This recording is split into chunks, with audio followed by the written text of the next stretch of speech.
Bonjour tout le monde, j'espère que vous allez bien. Avant toute chose, on ne fera pas attention à mon œil droit qui, mais je crois 4 minutes avant de filmer cette vidéo, a décidé de, d'avoir une veine qui pète. Ce sont typiquement les allergies, donc je m'en excuse si c'est un petit peu gênant pour vous. J'ai essayé de me mettre des gouttes dans les yeux, mais ce n'est pas parti.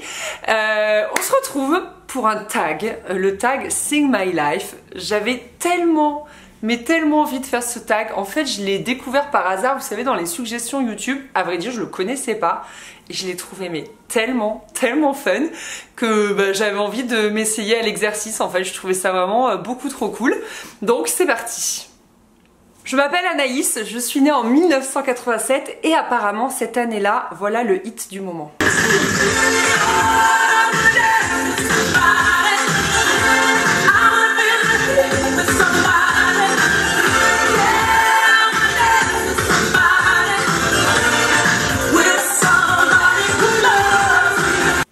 Quand j'étais une petite fille, j'étais un petit peu insupportable. Je vous avoue que je me dédouane de tout ça parce que je ne m'en rappelle absolument pas.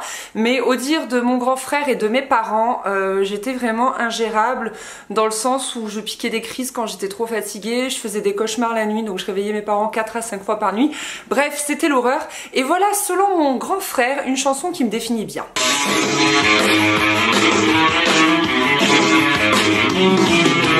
J'en ai jamais assez, je vois toujours après. Des fois je me demande comment je peux m'y prendre. J'en ai jamais assez, je suis vite lassée. Je suis jamais contente, on dit que je suis chiante. Bref, vous l'aurez compris, c'est surtout cette dernière phrase visiblement. Surtout que j'adorais énormément embêter mon grand frère. C'est comme ça que j'occupais la plupart de mon temps. Et quand j'ai eu 6 ans, est né mon petit frère. Et visiblement, ça a été comme une révélation, c'est-à-dire que ça m'a drôlement canalisée et en fait j'ai joué à la petite maman, j'adorais lui donner son biberon, le bercer dans le rocking chair, etc. Toi, le frère que je n'ai jamais eu, sais-tu si tu avais vécu ce que nous aurions fait ensemble? Un an après moi, tu serais né. Alors on se serait plus quittés comme deux amis qui se ressemblent. J'aurais été ton professeur à mon école buissonnière. Et oui, j'étais tout le temps fourrée avec lui, si bien que même on jouait à la maîtresse, comme le dit la chanson. On avait une petite cabane avec un tableau noir qu'on avait en jeu comme ça. Et selon la légende, c'est moi qui lui ai appris à compter et à lire. À partir de là, je sais pas, c'est passé la fin du primaire, le collège, le lycée. J'ai pas tellement de souvenirs, je vivais ma vie tel un long fleuve tranquille. Et j'ai eu une drôle de période au début du collège où j'étais ultra fan de ça.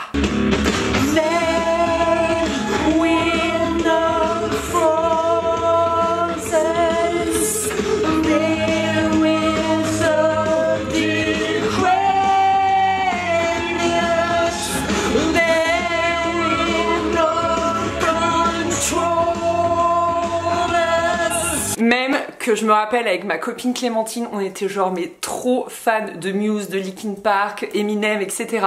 Et elle me notait les paroles des chansons en anglais, elle me les notait genre pendant les cours de philo ou de littérature.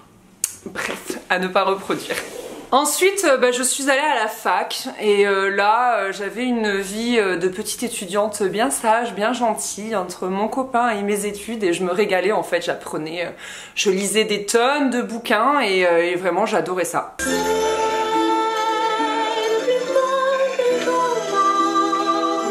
tout seul passage chante, tu vois.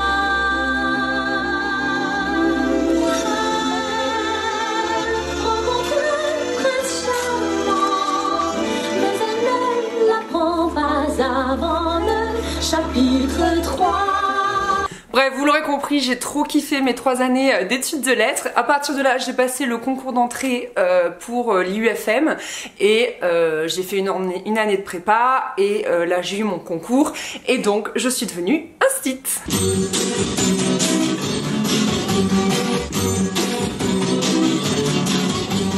Qui a a eu cette idée folle un jour d'inventer l'école.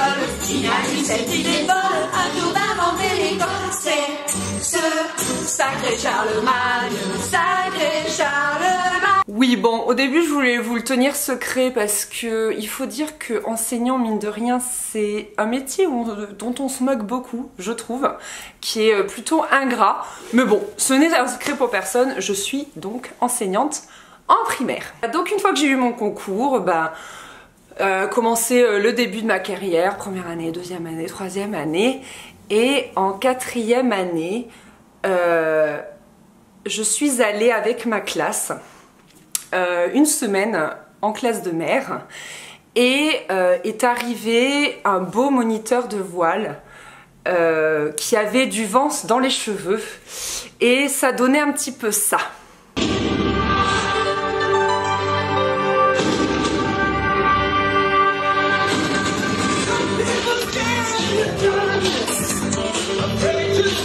Cheveux au vent, cheveux au vent.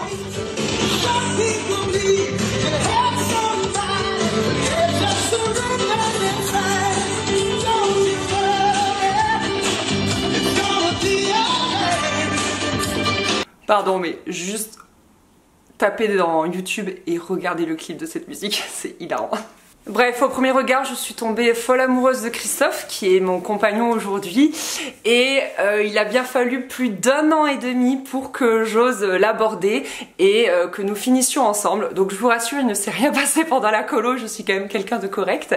Mais voilà, il nous a fallu 1 an et demi pour nous rapprocher, mais clairement l'effet alerte à Malibu, le vent dans les cheveux, la peau salée, etc. ça m'a un peu rendue folle. C'est aussi 1 an avant que j'ai commencé mon blog, puis que j'ai commencé YouTube, etc.